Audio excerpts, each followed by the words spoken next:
Hey, it's Ryan Reynolds, and I'm here with Keith, co-star of my upcoming film, If, only in theaters May 17th. Do you want to tell people the big news? All right, I'll do it. Sign up now and you'll get unlimited for $15 a month and 6 months of Paramount Plus Essential Plan on us. MintMobile.com/switch. Upfront payment of $45 equivalent to $15 per month. Unlimited over 40 gigabytes per month. Face lower speeds. Videos at 480p. Active Mint customers by 531.24 get 6 months of Paramount Plus Essential Plan. Auto renews after 6 months. Offer ends May 31st, 2024. Separate Paramount Plus registration required. Terms and conditions apply if rated PG. Families have a lot going on. Let Ollie help manage the mental load with new cognitive help supplements for everyone 4 and up, like delicious Lolly Focus Pops or Lolly Mellow Pops for kids. And for parents, try 3 new Brainy Chews to help you focus, chill out, or get energized. Find these cognitive health buddies for the whole fam at ollie.com. That's OLLY.com. These statements have not been evaluated by the Food and Drug Administration. This product is not intended to diagnose, treat, cure, or prevent any disease. This is Optimal Health Daily, episode 2575. Why Can't I Lose Those Last Few Pounds? By Nancy Clark of nancyclarkrd.com. And I'm your host and personal narrator, Dr. Neil. Hey there, welcome back to Optimal Health Daily, or welcome for the first time if you're new here. This is the podcast where I read to you from some of the most popular health and fitness blogs online. And with that, let's keep this intro nice and short so we can get right to today's article as we optimize your life. Why Can't I Lose Those Last Few Pounds? By Nancy Clark of nancyclarkrd.com. I can't lose weight like I used to. I must be eating too many carbs. Do you think a keto diet is a good way to drop a few pounds? Judging by the phone calls I get from potential clients, an increasing number of athletes of all ages are complaining, why can't I do something as simple as shed a few pounds? They are frustrated and at a loss about what to do to lose undesired body fat. Speaking at the annual meeting of the American College of Sports Medicine, Kevin Hall, PhD, explained that fat loss is far from simple. Dr. Hall works at the National Institutes of Health. His laboratory investigates how metabolism and the brain respond to a variety of changes in diet and exercise. His research has helped identify the complex mechanisms that regulate weight. Weight loss is not simple. You've likely heard a pound of fat equates to 3,500 stored calories. To lose 1 pound of body fat a week, you can simply knock off 500 calories a day, or burn off 500 calories more than usual, or some combination of the two. Hall explained the simple approach to lose weight just doesn't hold true. Chronic dieters would have shriveled up and disappeared by now. Not the case. Weight loss is not simple math because our bodies adapt to famines by conserving energy. When food is scarce, be it a famine or a diet, the body conserves energy, meaning metabolism slows, spontaneous movement lessens, and simultaneously appetite increases. Hence, eating less, meaning dieting, takes persistent effort. The greater the energy deficit and the greater the weight loss, the greater the increase in appetite. Losing weight becomes more and more challenging. Hence, most athletes and people end up unwilling or unable to sustain a diet with a calorie reduction of 25%. For a typical female athlete who maintains weight with about 2,400 calories per day, a 25% reduction would be an 1,800 calorie reducing diet. Based on my experience, athletes inevitably self-imposed a 1,200 to 1,500 calorie reducing plan. No wonder their diets fail.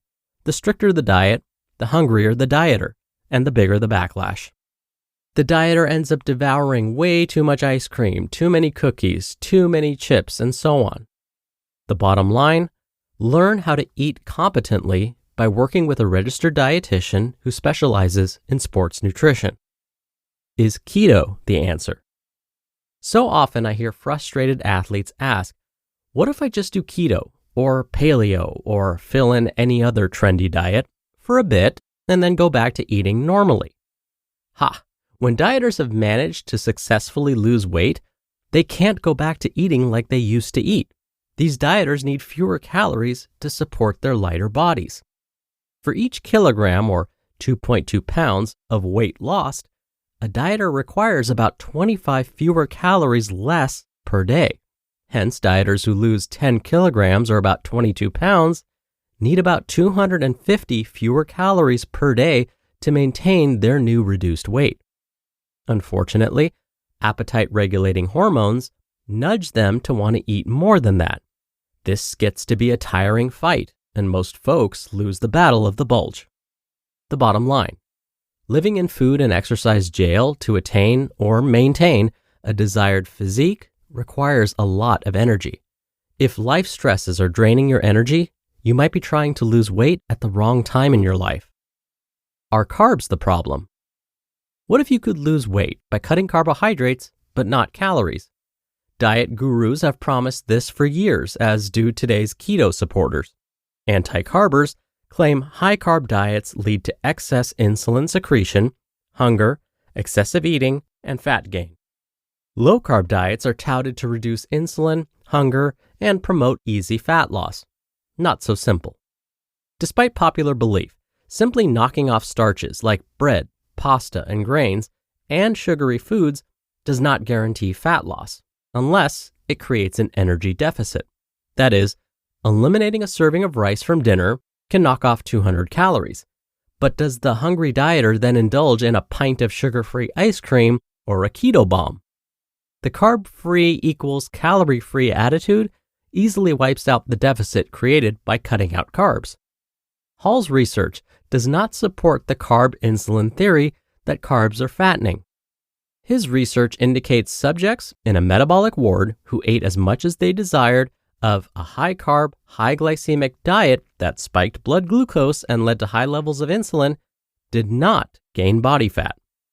Every single subject eating the high-carb, high-insulin, low-fat diet ate fewer calories than when they ate the low-carb, low-insulin keto diet with very low insulin secretion. The bottom line: carbs are not inherently fattening. If carbs were fattening, then most populations living in Asian countries who eat bowlfuls of rice would be obese, and that's simply not the case. If carbs aren't fattening, what is? The increase in obesity in the U.S. correlates well with the increased intake of ultra-processed foods. Hall is pointing his finger at foods such as cookies, soda, instant ramen noodles, chicken nuggets, and so on.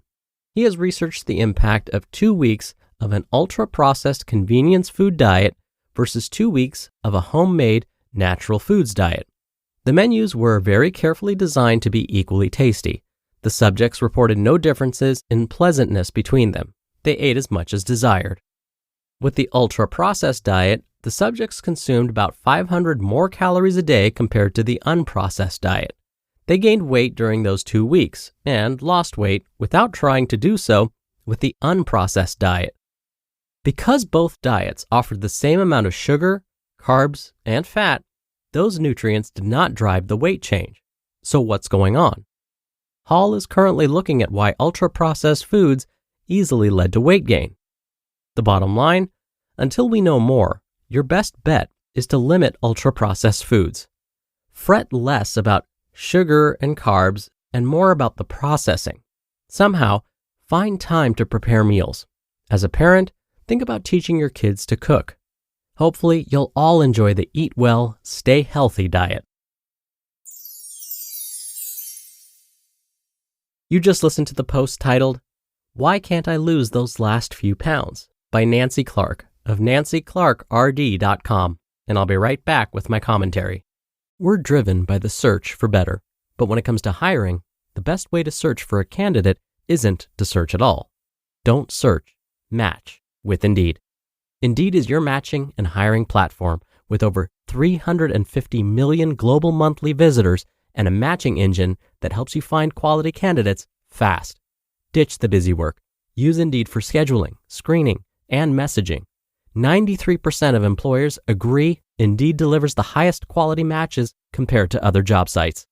One of the things I love about Indeed is that it filters out incompatible applicants. So when you're hiring, the process is much faster, and you only have to consider applicants that are already likely to be a great fit.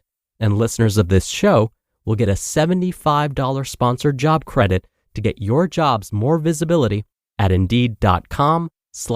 health. Just go to Indeed.com/health right now and support our show by saying you heard about Indeed on this podcast. Indeed.com/health. Terms and conditions apply. Need to hire? You need Indeed. This episode is brought to you by La Quinta by Wyndham. Your work can take you all over the place, like Texas. You've never been, but it's going to be great because you're staying at La Quinta by Wyndham. Their free Bright Side breakfast will give you energy for the day ahead. And after, you can unwind using their free high-speed Wi-Fi. Tonight, La Quinta. Tomorrow, you shine. Book your stay today at lq.com. Dr. Neal here for my commentary.